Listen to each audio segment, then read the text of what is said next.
Hello friends, कैसे हैं आप सब। स्वागत है आपका अपने ही चैनल मीडू स्टडी में। मैं हूं आपका दोस्त आशुतोष, आईएम इंदौर से, और हम पढ़ रहे हैं मार्केटिंग कॉन्सेप्ट्स को बड़े ही सिंपल वे में। फ्रेंड्स, जैसे कि आपको याद होगा कि हम मार्केटिंग में 5th चैप्टर कर रहे हैं, जो कि है customer value driven marketing strategy. और इसमें ऑलरेडी हमारी 2 वीडियोस आ चुकी हैं। वीडियो नंबर 22 जिसमें हमने समझा था कि सेगमेंटेशन कैसे की जाती है, एंड वीडियो नंबर 23 जिसमें हमने टारगेट मार्केटिंग के बारे में पढ़ा था। आज हमारी उस टॉपिक की लास्ट वीडियो है 24 नंबर, जिसमें हम डिफरेंशिएशन एंड पोजीशनिंग के बारे में जानेंगे। तो इन चारों चीज़ों को जब हम मिला देते हैं तो हमारा कस्टमर स्ट्रैटेजी बन जाती है कस्टमर वैल्यू के हिसाब से। सबसे पहले समझते हैं दोस्तों, प्रोडक्ट पोजीशन क्या होती है। तो देखिए, way a product is defined by consumers on important attributes. और इसमें क्या इंपॉर्टेंट है, आप इसको इस चीज़ से समझिए, place it occupies in consumer mind relative to competing products. तो मार्केट में हमेशा कुछ ना कुछ कंपीटिंग प्रोडक्ट रहते हैं, लेकिन कंज्यूमर के दिमाग में आपके प्रोडक्ट की जो वैल्यू है ना, क्या किस तरीके से वो उसको पहचानता है। वो उसको अच्छी क्वालिटी के लिए जानता है, या वो उसको किफ़ायत के तरीके से जानता है, या वो उसको सुपीरियर डिज़ाइन के लिए जानता है। तो उस पोजीशनिंग को कहते हैं प्रोडक्ट पोजीशन। मतलब कंज्यूमर की माइंड में आपके प्रोडक्ट ने क्या पोजीशन ऑक्यूपाई की हुई है। आया आपको समझ में? इस चीज़ को ध्यान रखिएगा। और प्रोडक्ट पोजीशन को अलग अलग एट्रीब्यूट्स पे और कंपटीशन के कंपैरिजन में कैसे उसको रखा जाता है, उसके लिए एक जो उसकी ग्राफिकल रिप्रेजेंटेशन होती है उसको बोलते हैं पोजीशनिंग मैप।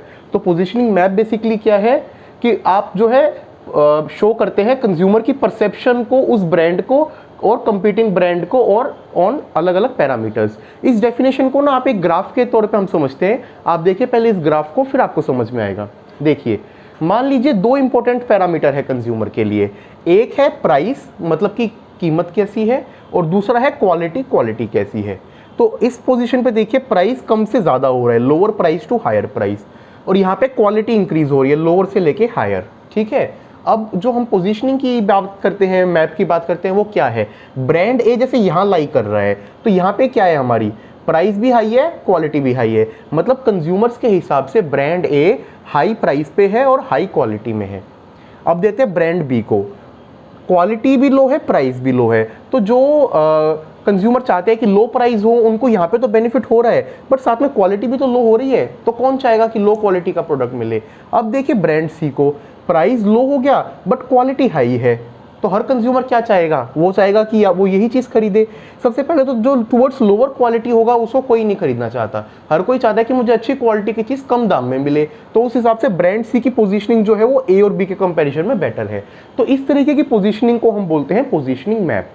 तो पोजीशनिंग मैप का आपने एक बार कॉन्सेप्ट समझ लिया, उसके बाद हम समझते हैं कि डिफरेंशिएशन और पोजीशनिंग स्ट्रैटेजी कंपनी को कैसे बनानी चाहिए। इसके लिए 5 स्टेप्स कंपनी को फॉलो करने होते हैं। सबसे पहले तो जो है डिफरेंसेस और कॉम्पिटिटिव एडवांटेज होता है, उसको आइडेंटिफाई करना चाहिए। कॉम्पिटिटिव एडवांटेज क्या होता है वो भी हम बात करेंगे नेक्स्ट स्लाइड में। फिर आपने आइडेंटिफाई कर दिए कॉम्पिटिटिव एडवांटेजेस अलग अलग, उनमें से फिर ठीक कॉम्पिटिटिव एडवांटेज को चूज करो। Choosing the right competitive advantage, step 2। अब आपने उसको भी चूज कर लिया। फिर स्टेप 3 में पोजीशनिंग की स्ट्रैटेजी को चूज करना होता है कि हमारी क्या रहेगी।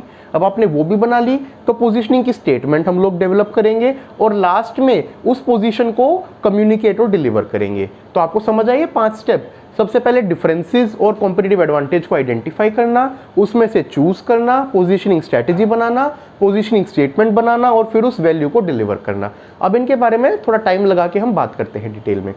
सबसे पहले तो आइडेंटिफाई करना डिफरेंसेस और कॉम्पिटिटिव एडवांटेज को। तो कॉम्पिटिटिव एडवांटेज क्या होता है। कॉम्पिटिटिव एडवांटेज होता है कि कॉम्पिटिटर्स के ऊपर आपकी कंपनी क्या एडवांटेज दे रही है। वो लोअर प्राइस के टर्म्स में हो सकता है। अगर आपका प्राइस हाई है तो आप उसको क्वालिटी या किसी बेनिफिट से जस्टिफाई कर दीजिए। इस तरीके की चीज़ें कहलाती है कॉम्पिटिटिव एडवांटेज। अब आप कहेंगे कि किस तरीके के डिफरेंस हम दे सकते हैं, तो डिफरेंस किसी भी वे में हो सकता है। अगर आप प्रोडक्ट ओरिएंटेड कंपनी है तो प्रोडक्ट डिफरेंशिएशन दे दीजिए। सर्विस ओरिएंटेड है तो सर्विस डिफरेंशिएशन दे सकते हैं। बहुत सी कंपनी के जो हैं डिस्ट्रीब्यूटर्स और डीलर नेटवर्क स्ट्रॉन्ग होता है तो वो चैनल डिफरेंशिएशन देते हैं। बहुत सी कंपनी में होता है कि लीडरशिप या कोई पर्सन स्ट्रॉन्ग होता है तो पीपल डिफरेंशिएशन हो सकती है। तो डिफरेंशिएशन मतलब कोई भी एक ऐसी चीज़ जो आपको कंपटीशन से अलग करे। अच्छा प्रोडक्ट हो तो प्रोडक्ट डिफरेंशिएशन, सर्विस अलग हो तो सर्विस डिफरेंशिएशन, चैनल डिस्ट्रीब्यूशन अलग हो तो चैनल डिस्ट्रीब्यूशन, और कोई पर्सन ड्रिवन डिफरेंशिएशन हो तो पीपल डिफरेंशिएशन। तो इन सब के बेसिस पे आपने आइडेंटिफाई कर लिया। अब आइडेंटिफाई करने के बाद हम क्या करेंगे, आइडेंटिफाई करने के बाद जो स्टेप 2 है उसमें हम चूज करेंगे कि हमारा कॉम्पिटिटिव एडवांटेज क्या है। तो एक मार्केटिंग में बड़ा अच्छा कॉन्सेप्ट होता है जो आपको समझना चाहिए और बार बार सुनने को मिलेगा, वो होता है कि जब एडवांटेज चूज करें ना, तो कोई भी आपसे पूछेगा कि आपकी कंपनी की या आपके प्रोडक्ट की यूएसपी क्या है।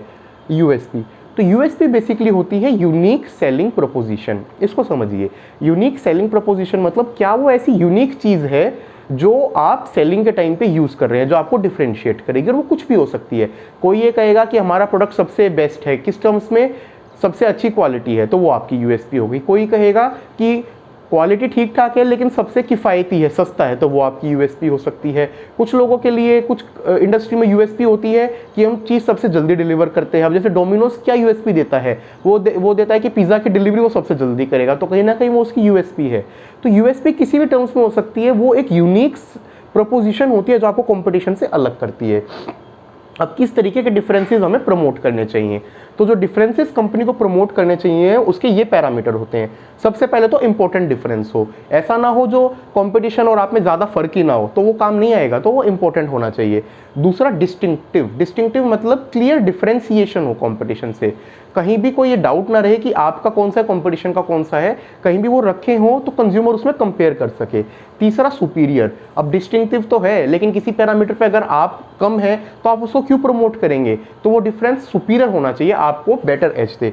चौथा कम्युनिकेबल, उसको कम्युनिकेट करना आसान हो। अब देखिए, हम जल्दी डिलीवर करते हैं, अच्छा प्रोडक्ट देते हैं, सस्ता देते हैं, ये चीज़ें कम्युनिकेट की जा सकती हैं। अब मान लीजिए कोई टेक्निकल वो हो, आप ये कहें कि हमारी इसकी मशीन की स्पीड 400 आरपीएम है, अब ये तो आपने बोल दिया, बट एक लो में एक मान लीजिए कंज्यूमर है या वॉशिंग मशीन में आप ये चीज़ बोल रहे हैं, तो एक नॉर्मल हाउसवाइफ है वो इसको क्या समझेगी, तो ये कम्युनिकेबल नहीं है। तो कम्युनिकेबल आप ऐसी चीज़ को समझिए जो सामने वाले को समझाई जा सके।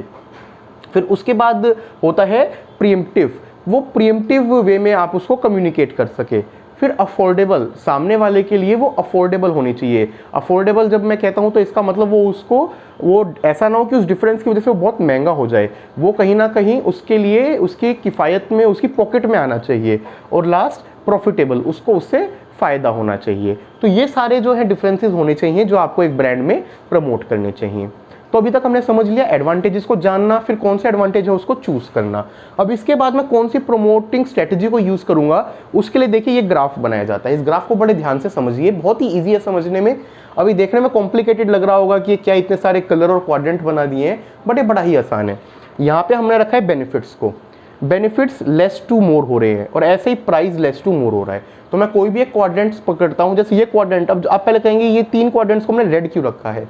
रेड वो है जो आपको नहीं यूज करने, क्यों, सबसे पहले देखिए जहां पे बेनिफिट लेस मिल रहे हैं या सेम मिल रहे हैं ज्यादा प्राइस में, वो कोई क्यों खरीदेगा, मतलब प्राइस तो ज्यादा दे रहा है बट बेनिफिट कम मिल रहा है, उसको सेम ही मिल रहा है। तो ये दोनों में अगर आपकी चीज लाइक कर रहा है तो आप उसको कभी प्रमोट मत कीजिए।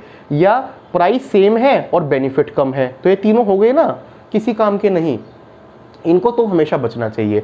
फिर एक को हमने येलो रखा है, येलो मतलब प्राइस भी सेम है, बेनिफिट भी सेम है, तो उसमें आप कंपटीशन से अलग थोड़ी ना हुए, तो ये चारों हटा दीजिए। अब बचते हैं 5 ऐसे ऑप्शंस जो हमें कहीं ना कहीं फायदा देते हैं।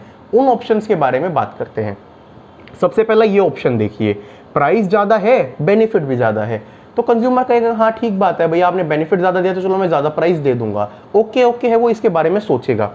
अब ये देखिए, प्राइस सेम है बट बेनिफिट ज़्यादा है, वो कहेगा अरे वाह, सेम कीमत में ये ब्रांड ज़्यादा बेनिफिट दे रही है, क्यों ना मैं इसी को यूज़ करूँ। तो यहाँ पे मूव करने पे कस्टमर इसकी बजाय इसको चूज़ करना चाहेगा। अब देखिए ये यहाँ पे क्या बोल रहा है, प्राइस कम दीजिए, बेनिफिट ज़्यादा दीजिए, कंज्यूमर तो कहेगा हाँ यही तो मुझे चाहिए था।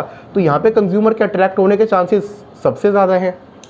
यहाँ पे वो कह रहा है कि सेम बेनिफिट है, प्राइस कम है, वो कहेंगे यार ये तो कोई बात नहीं हुई, चलो ज़रूरत पड़ी तो देखेंगे, वरना कुछ ज़्यादा अट्रैक्टिव तो नहीं लग रहा। और लास्ट में प्राइस भी कम है, बेनिफिट भी कम है, ठीक है देख सकते हैं अगर मुझे ज़रूरत पड़ी तो सबसे ज़्यादा कंज्यूमर कहाँ अट्रैक्ट होगा, सबसे ज़्यादा कंज्यूमर अट्रैक्ट होगा यहाँ पे, जहाँ पे उसको प्राइस कम देना पड़ रहा है बट बेनिफिट सबसे ज़्यादा मिल रहे हैं। तो अब आपने चूज़ कर लिया कौन सी स्ट्रैटेजी है। अब हमने स्ट्रैटेजी भी चूज़ कर ली, पोजीशनिंग की। अब हम आएंगे स्टेप नंबर 4 में, हम अपनी पोजीशनिंग की स्टेटमेंट को बनाएंगे। और पोजीशनिंग की स्टेटमेंट को कैसे बनाते हैं, देखिए उसका एक सिंपल सा फॉर्मेट है। 2 मतलब टारगेट सेगमेंट, किस टारगेट सेगमेंट के लिए आर ब्रांड, हमारी ब्रांड ये कॉन्सेप्ट दे रही है और ये डिफरेंस है। इसमें जो रेड वर्ड्स है ना, ये रखते हुए आपको ब्रैकेट्स को फिल करना होता है। अब सिंपल एक एग्जांपल है, जो कोई एक ब्रांड है वो कहती है 2 males in the age group 20 to 25 are brand XYZ is giving superior value which is better than others. तो आप ये बता रहे हैं कि किस एज ग्रुप को हम क्या बेनिफिट दे रहे हैं। ये कहीं ना कहीं होता है अपनी पोजीशनिंग स्टेटमेंट को डेवलप करना। अब आपने पोजीशनिंग स्टेटमेंट भी बना ली, तो लास्ट में हम क्या करेंगे, उसको कम्युनिकेट करेंगे। और कम्युनिकेट और डिलीवर करने के लिए गोल्डन रूल क्या होता है, उसके लिए गोल्डन रूल होता है कि आपके सारे जो मार्केटिंग मिक्स है ना, उसमें सेम होना चाहिए। आप अगर टीवी पे ऐड कर रहे हैं तो उसमें भी सेम चीज़ आए, न्यूज़पेपर में तो भी सेम आए, आप सोशल मीडिया पे करें, डिजिटल मीडिया पे करें, 1 to 1 करें, ओवरऑल जैसे मर्जी आप करें, हमेशा सेम चीज़ को कम्युनिकेट करें। इसको बोला जाता है communicate and delivering the chosen position. तो फ्रेंड्स, ये थे हमारे 5 स्टेप्स जिसमें हमने जाना कि हम पोजीशनिंग कैसे करते हैं। ठीक है, एक बार जो है उन 5 स्टेप्स को हम रिवाइज कर लेते हैं, एक बार उस फ्लो चार्ट को दोबारा देख लेते हैं कि वो क्या था, ताकि आपको ये क्लियर हो जाए। तो हमने क्या किया दोस्तों, हमने सबसे पहले जो है पॉसिबल डिफरेंसेस को आइडेंटिफाई किया, उसमें से सही कॉम्पिटिटिव एडवांटेज को चूज किया, पोजीशनिंग स्ट्रेटेजी को सेलेक्ट किया, पोजीशनिंग स्टेटमेंट को डिफाइन किया और लास्ट में उसको कम्युनिकेट और डिलीवर किया। इसी के साथ हमारा जो टॉपिक है डिफरेंशिएशन एंड पोजीशनिंग का, वो फिनिश होता है। और साथ ही हमारा चैप्टर 5 जो था, जिसमें हम customer value driven marketing strategy के बारे में बात कर रहे थे, वो भी एंड होता है। इस पूरे चैप्टर को देखने के लिए आप हमारी 3 वीडियोज़ हैं, वीडियो नंबर 22, 23 और आज की वीडियो नंबर 24, इनको रेफर कर सकते हैं। फ्रेंड्स, नेक्स्ट वीडियो से हम वीडियो नंबर 25 जो होगी, उसमें अपना नेक्स्ट 6 चैप्टर शुरू करेंगे, जो कि है प्रोडक्ट, सर्विसेज एंड ब्रांड्स के बारे में। होप आपको हमारा कंटेंट अच्छा लगा होगा, सब समझ में आ रहा होगा। आपको पसंद आ रहा है तो प्लीज़ इसको लाइक कीजिए, शेयर कीजिए और हमारे चैनल मीडू स्टडी को सब्सक्राइब कीजिए। आपका कोई भी फीडबैक है दोस्तों तो हमारे मेल ID meedu.study@gmail.com पे हमें बताइए। Thank you friends, take care, have a good day.